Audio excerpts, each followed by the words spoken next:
हाय दोस्तों, welcome to our channel investing with Dhan. दोस्तों, मैंने बुक में एक बहुत ही इंपॉर्टेंट बात पढ़ी थी। ऑल्दो ये बात पढ़े हुए मुझे कई साल हो चुके, rather it is more than a decade now, लेकिन वो बात अभी तक मेरे माइंड में लगातार घूमती रहती है और मैंने उसके बहुत सारे एग्जाम्पल भी देखे हैं। लाइव कंपनीज के अंदर मैंने बहुत सारे एग्जाम्पल देखे हैं। दोस्तों, उस बुक में लिखा हुआ था दैट चोरियां होती है इनकम स्टेटमेंट और बैलेंस शीट में, पकड़ी जाती है कैश फ्लो स्टेटमेंट से। और अगर आप जितनी भी कंपनीज आपके आसपास बैंकरप्ट हुई हैं या जितनी भी कंपनीज ने फ्रॉड किया है, आप अगर उनके फाइनेंशियल्स उठा के देखेंगे तो ये बात 100% सच साबित होगी। दोस्तों, आप सत्यम का एग्जांपल उठा के देख लीजिए, किंगफिशर एयरलाइंस की बात कर लीजिए, इन सभी की इनकम स्टेटमेंट और बैलेंस शीट अगर आप देखेंगे तो आपको लगेगा इनसे बढ़िया कोई कंपनी नहीं है। लेकिन जब आप इनकी कैश फ्लो स्टेटमेंट को खंगालेंगे और आप इनकी कैश फ्लो स्टेटमेंट को स्टडी करना स्टार्ट करेंगे तो पता लगेगा कंपनी पूरी की पूरी खोखली है, अंदर कुछ भी नहीं है। हमारे आसपास ऐसे बहुत सारे लोग होते हैं जिनके पास आपको दूर से देखकर लगेगा कि इनके पास एसेट्स बहुत ज्यादा हैं, इनकी इनकम बहुत अच्छी होगी, लेकिन इवेंचुअली उनके पास एक पैसे का भी कैश नहीं होता है। दोस्तों, कैश इज द किंग, ये आपने बात सुनी तो होगी। ये बात हमारी रियल लाइफ में तो इंप्लीमेंट होती ही है, ये बात कंपनीज के लिए बहुत ज्यादा इंप्लीमेंट होती है। हमारे लिए एज एन इंडिविजुअल ऑल्सो हमारी इनकम कितनी अच्छी है ये तो ऑफ कोर्स मैटर करता है, हमारे पास एसेट्स कितने हैं ये भी मैटर करता है, लेकिन ज्यादा मैटर क्या करता है, आपका कैश फ्लो कैसा है।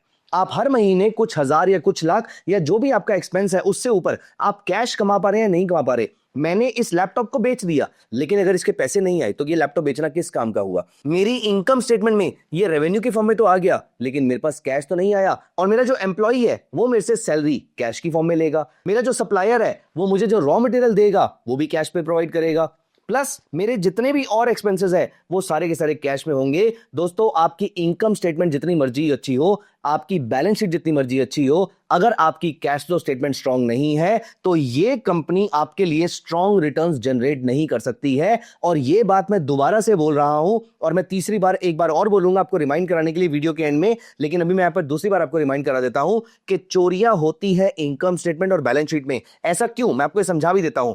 क्योंकि इनकम स्टेटमेंट में आपने कितना पैसा कमाया, अकाउंटिंग के प्रिंसिपल्स अलाउ कर देते हैं कि आपके पास अगर कैश नहीं भी आया तो भी चलेगा। अगर आपके पास एक कमिटमेंट आ गई है तो एक्रुअल बेसिस पे आप इसको मेंशन कर सकते हैं कि हाँ भैया ये कैश आ जाएगा। फॉर एग्जांपल, अगर आज मैंने ये लैपटॉप बेच दिया और आज 31 मार्च है तो ये रेवेन्यू मेरी इनकम स्टेटमेंट में काउंट हो जाएगा, जबकि इसका पैसा मेरे पास अभी नहीं आया है। मैंने कहीं पर ट्रेनिंग सर्विसेज प्रोवाइड करी, मैंने पूरा दिन मेहनत करी, मैंने अपने कैब ड्राइवर को पैसे पे किए, कैश में पे किए, मैंने अपने लिए और कोई सर्विसेज ली, फॉर एग्जांपल मैंने खाना खरीदा, वहां जाने के लिए कपड़े खरीदे, मैंने कुछ भी किया वो सब कुछ कैश में पे किया। आज अगर 31 मार्च है और आज के आज मेरी इनकम स्टेटमेंट बननी है, मेरी बैलेंस शीट बननी है, तो इसका रेवेन्यू मेंशन हो जाएगा कि ये मेरे पास आ चुका है, जबकि रेवेन्यू अभी तक नहीं आया है मेरे पास, क्योंकि मान लेते हैं कि वो रेवेन्यू मेरे पास 1 महीने के बाद आएगा। इसे कहते हैं एक्रूअल अकाउंटिंग।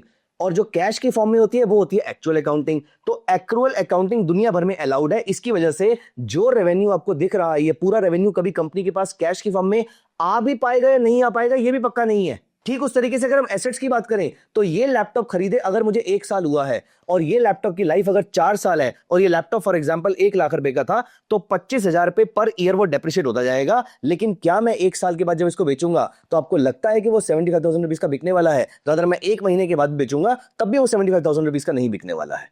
तो ऑन पेपर आपके पास प्रॉफिट बहुत अच्छा है, ऑन पेपर आपके पास एसेट्स की वैल्यू बहुत अच्छी है, लेकिन कैश कितना है? कैश नहीं है। इसीलिए दोस्तों, कैश इज द किंग। तो इनकम स्टेटमेंट और बैलेंस शीट में चोरियां होती हैं और कैश फ्लो स्टेटमेंट से पकड़ी जाती है। तो दोस्तों, कैश फ्लो स्टेटमेंट के 3 जो पोर्शन होती हैं, पहले मैं आपको ये समझाऊंगा और बहुत ही बेसिक लेवल पर मैं आपको एक चेकलिस्ट तैयार करके दे दूंगा कि भैया 2500 में से जो कंपनीज एनएससी पे लिस्टेड है उनमें से इतनी कंपनी को तो आपको देखने की भी जरूरत नहीं है। आपको जो बाकी पैरामीटर लगाने हैं, जो हमारे पास 800 900 1000 कंपनीज के आसपास बचेंगी, सिर्फ इसी पे पैरामीटर लगाइए, क्योंकि यही कंपनीज के पास कैश है। तो पहले हम समझते हैं कि कैश फ्लो स्टेटमेंट होती क्या है, उसके 3 पार्ट्स, 3 दरवाजे कौन कौन से होते हैं, किस दरवाजे से पैसा आता है, किस दरवाजे से पैसा जाता है, किस दरवाजे से आना चाहिए, कहां पे जाना चाहिए, ये सारी चीजें हम अगले 10 मिनट में डिस्कस करने वाले हैं। और फिर एक बहुत ही बेसिक सा स्कैनर बना के दूंगा आपको, जिसमें अप्रोक्सीमेटली 1000 स्टॉक्स आपके सामने आ जाएंगे। ये 1000 स्टॉक्स ही ऐसे हैं जो कैश कमा पा रहे हैं। इसका मतलब इनकी लॉन्जेविटी है।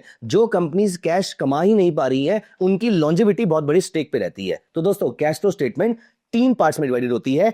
एक होता है कैश फ्रॉम ऑपरेशंस, एक होता है कैश फ्रॉम इन्वेस्टिंग एक्टिविटीज और एक होता है cash flow from financing activities. So cash flow from operating activity, cash flow from investing activity और cash flow from financing activity. अब दोस्तों कैश फ्लो स्टेटमेंट का एक थंब रूल याद कर लीजिए। वो थंब रूल क्या है? जो कैश कंपनी में आया वो पॉजिटिव और जो कैश गया वो negative. As simple as that. I repeat, जो कैश आया वो पॉजिटिव, जो कैश गया वो नेगेटिव। जो कैश ऑपरेशंस के थ्रू आया या गया वो सीएफओ का पार्ट बनेगा, जो कैश इन्वेस्टमेंट के थ्रू आया या गया वो सीएफआई का पार्ट बनेगा, और जो कैश फाइनेंसिंग एक्टिविटी के थ्रू आया गया वो सीएफएफ का पार्ट बनेगा। तो ऑपरेटिंग एक्टिविटी क्या होता है? ऑपरेटिंग एक्टिविटी बहुत ही इंटरेस्टिंग और बहुत ही आई वुड से सबसे इंपॉर्टेंट एक्टिविटी ये है, भैया कंपनी काम धंधा क्या करती है। तो कंपनी जो काम धंधा करती है उससे रिलेटेड जो खर्चा हुआ और उसके थ्रू जो आमदनी आई ये होती है सीएफओ। तो इसका मतलब क्या हुआ? फॉर एग्जाम्पल मारुति गाड़ी बना रही है, तो गाड़ी बेचकर जो पैसा आया वो सीएफओ, क्योंकि पैसा आया ना, गाड़ी बेची तो पैसा आया, तो सीएफओ पॉजिटिव सीएफओ, क्योंकि पैसा आया तो पॉजिटिव सीएफओ। लेकिन मैंने गाड़ी बनाने के लिए मेटल खरीदा था, अब ये मेटल खरीदने के लिए पैसा गया था मेरा, मैंने निकल खरीदा, जिंक खरीदा, आयरन खरीदा, स्टील खरीदा, इन सारी चीजों के लिए पैसा गया, तो ये मेरे बिजनेस का पार्ट था ना, तो ये हो गया मेरा नेगेटिव सीएफओ। तो मेरी ऑपरेटिंग एक्टिविटी के अंदर जो पैसा मैंने खर्च किया अपने ऑपरेशंस के लिए वो हो गया नेगेटिव सीएफओ, और जो पैसा मेरे पास आया वो हो गया पॉजिटिव सीएफओ। अब आप मुझे बताइए कि क्या चीज अच्छी है, नेगेटिव सीएफओ या positive CFO? Of course positive CFO तभी आ पाएगा जब नेगेटिव सीएफओ होगा, क्योंकि आप खर्चा नहीं करेंगे तो आप प्रोडक्ट कैसे जनरेट करने वाले हैं। ठीक उस तरीके से अगर आप कंसल्टेंसी रन करते हैं तो एम्प्लॉय को खर्चा नहीं देंगे, एम्प्लॉय को सैलरी नहीं देंगे, तो एम्प्लॉय काम क्यों करेगा? तो नेगेटिव सीएफओ भी अच्छी चीज है, लेकिन ब्रॉडर लेवल पर, कंपनी लेवल पर आपका सीएफओ तो पॉजिटिव होना चाहिए, राइट? क्योंकि अगर आपका सीएफओ नेगेटिव है इसका मतलब ये हो कि आप मेटल खरीदने में ज्यादा पैसे खर्च कर रहे हैं कंपेयर टू गाड़ी बेचने पर जो पैसे कमा पा रहे हैं। Is it right? Is it good? Of course not. देखिए किसी एक आधे साल में ऐसा होगा तो चल जाएगा, लेकिन हर साल तो ऐसा नहीं होना चाहिए।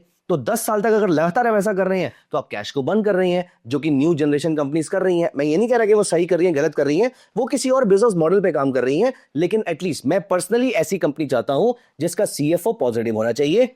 सीएफओ पे मैं कोई कंप्रोमाइज नहीं करता, CFO is the most important thing. और मैं ये भी नहीं चाहता कि मैं आपको सीएफओ सबसे एंड में बताऊं कि आप वीडियो को एंड तक देखिए। मुझे मालूम है कि आपने अगर अभी तक वीडियो देखी होगी तो आप अभी कभी इसको लाइक भी कर देंगे और आपको वीडियो पसंद भी आ रही होगी। तो दोस्तों प्लीज मेक श्योर कि आप अच्छी अच्छी वीडियोस अपने दोस्तों के साथ जरूर शेयर किया कीजिए, ये सबकी नॉलेज एनहांसमेंट के बहुत काम आएगी। तो दोस्तों एक सबसे इंपॉर्टेंट चीज होगी सीएफओ, और सीएफओ पॉजिटिव होना चाहिए। अब आता है सीएफआई। सीएफआई मतलब cash flow from investing activity. तो मान लेते हैं मेरा एक बिजनेस है और मेरा एक बिजनेस है कंटेंट क्रिएशन का।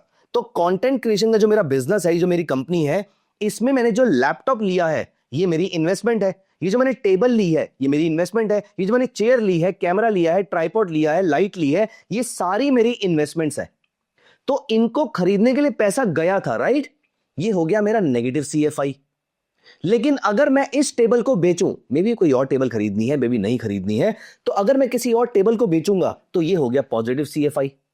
अब आप मुझे बताइए, एक बड़ी कंपनी के लिए, एक ग्रोइंग कंपनी के लिए सीएफआई पॉजिटिव होना चाहिए या नेगेटिव होना चाहिए? देखिए वैसे तो दोनों ही हो सकते हैं, क्योंकि आप पुरानी इन्वेस्टमेंट बेचेंगे कभी ना कभी तो बेचेंगे ही। अब अपनी मजबूरी में तो नहीं बेच रहे, तो सीएफआई अगर पॉजिटिव है तो ये एक बड़ा क्वेश्चन मार्क हो सकता है, लेकिन ग्रोइंग कंपनी के लिए नेगेटिव सीएफआई तो बड़ी कॉमन सी चीज है। इसीलिए ब्रॉडली हम ये चीज चेक करते हैं कि हमारी कंपनी का सीएफआई नेगेटिव है ना, इसका मतलब ये है कि कंपनी कैपेक्स कर रही है, कैपिटल एक्सपेंडिचर कर रही है। तो कंपनी कैपेक्स करेगी, कैपिटल एक्सपेंडिचर करेगी, तो इसका मतलब ये है कि कंपनी ग्रो कर रही है।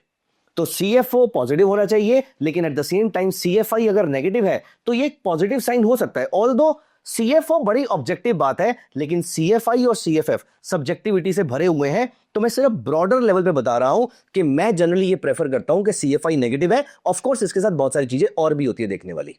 अब आती है थर्ड नंबर पे CFF, cash from financing activity. Financing मतलब कंपनी का capital structure, equity which is common equity, preferred equity और डेट। इन तीन चीजों में कोई भी चेंज होगा तो वो सीएफएफ का पार्ट बनेगा। अब अगर कंपनी लोन रीपे कर रही है तो पैसा जा रहा है, तो सीएफएफ बिकम्स नेगेटिव। और अगर कंपनी लोन ले रही है तो सीएफएफ बिकम्स पॉजिटिव। अगर कंपनी अपने शेयर्स को बायबैक कर रही है तो पैसा जा रहा है, सीएफएफ बिकम्स नेगेटिव।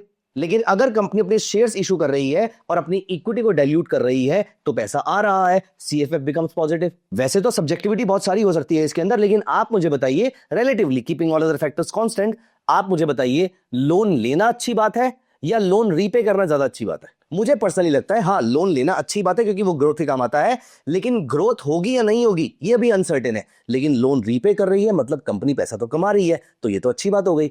तो सीएफएफ अगर नेगेटिव है बहुत अच्छी बात है। कंपनी अपने शेयर्स का बायबैक कर रही है बहुत अच्छी बात है। कंपनी अगर नई इक्विटी इशू कर रही है तो हाँ कंपनी शायद ग्रो करे, लेकिन वो सब्जेक्टिव है। लेकिन कंपनी अपने शेयर्स को बायबैक कर रही है तो इसका मतलब कंपनी अपने शेयर्स में वैल्यू देख रही है। At the same time company के पास कैश रहा होगा तभी तो वो बायबैक कर पा रही है, उधार लेके थोड़ी ना बायबैक कर रही होगी। अगर उधार लेके बायबैक कर भी रही होगी तो सीएफएफ जीरो हो जाएगा, क्योंकि उधार ले रही है, कैश आ रहा है, बायबैक कर रही है, कैश जा रहा है, तो जीरो हो गया। लेकिन अगर मेरा सीएफएफ नेगेटिव है, इसका मतलब कंपनी अपने शेयर्स का बायबैक कर रही है, लोन को रीपे कर रही है, पैसा समाओ बाहर जा रहा है।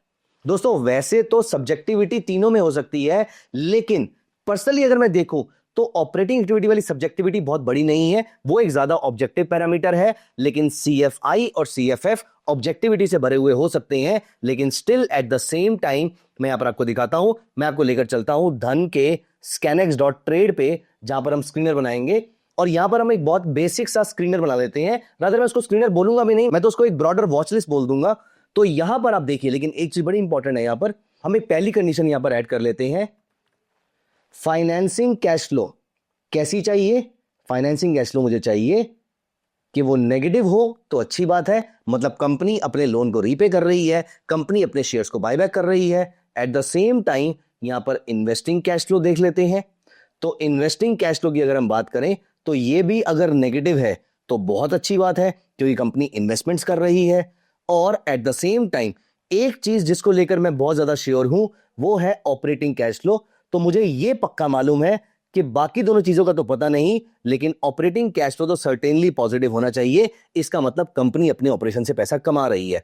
तो आप नोटिस कीजिए अप्रोक्सीमेटली 1036 कंपनीज आती हैं आउट ऑफ 2500 कंपनीज। लेकिन यहां पर क्योंकि हम फाइनेंशियल एक्टिविटी की बात कर रहे हैं और जितनी हमारी कंपनीज हैं उन कंपनीज में कुछ का तो बिजनेस ही फाइनेंसिंग का होता है, जैसे आईसीआईसीआई बैंक की बात करें, एचडीएफसी बैंक की बात करें, तो उनका तो फाइनेंसिंग जो एक्टिविटी है, जो वो लोन ले रहे हैं, वही उनका ऑपरेशन है। तो इसीलिए ये रूल बैंक्स और फाइनेंशियल सर्विसेज के लिए, तो मैं जितनी भी फाइनेंशियल सर्विसेज वाली कंपनीज हैं, तो बैंक्स हो गए, कैपिटल मार्केट हो गई, फाइनेंशियल सर्विसेज हो गई, इन तीनों को मैं इस लिस्ट से बाहर कर देता हूं। तो मैं बाकी सारे सिलेक्ट कर लेता हूं।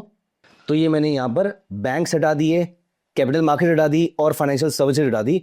तो फाइनेंशियल सर्विसेज वाली जितनी भी कंपनीज थी या फाइनेंस वाली जितनी कंपनीज थी मैंने वो सारी हटा दी है। तो हमारे पास बचते हैं अप्रोक्सीमेटली 950 के आसपास के स्टॉक्स। ये कंपनीज ऐसी हैं जो इन्वेस्टमेंट कर रही हैं, ये कंपनीज ऐसी हैं जो लोन रीपे कर रही हैं या फिर बायबैक कर रही है। At the same time company operating level पर प्रॉफिटेबल है। इसका मतलब ये है कि वो खर्चे कम कर रही है, इनकम ज्यादा कमा रही है।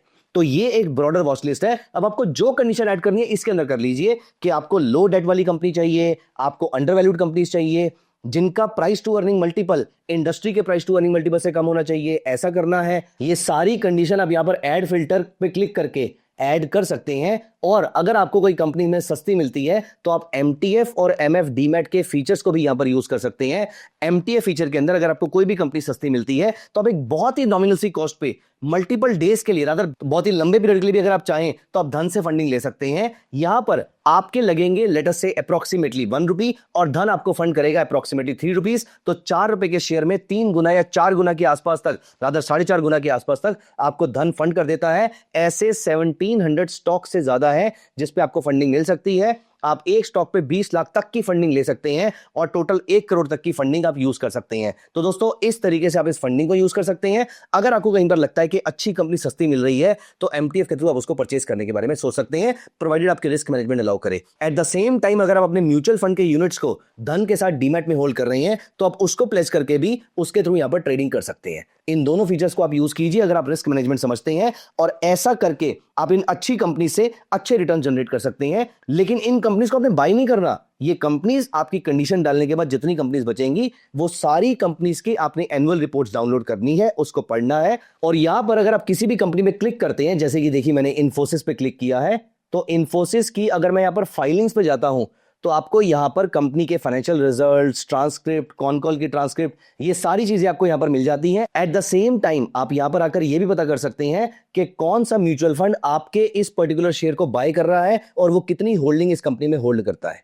सो दोस्तों ये सारे फीचर्स को आप यूज कीजिए और अपने लिए अच्छे रिटर्न जनरेट कर सकते हैं। लेकिन हाँ, सबसे इंपॉर्टेंट चीज है कैश फ्लो स्टेटमेंट। मैंने स्टार्टिंग में भी एक बात बोली थी और मैं लास्ट टाइम ये बात बोल रहा हूं, चोरियां होती है इनकम स्टेटमेंट और बैलेंस शीट के अंदर, पकड़ी जाती है कैश फ्लो स्टेटमेंट में। अगर आप अभी तक कैश फ्लो स्टेटमेंट ट्रैक नहीं कर रहे दोस्तों, मार्क माय वर्ड्स, आप एक बहुत बड़ी गलती कर रहे हैं। तो प्लीज मेक श्योर कि आप अगली बार कैश फ्लो स्टेटमेंट पे जरूर फोकस करेंगे।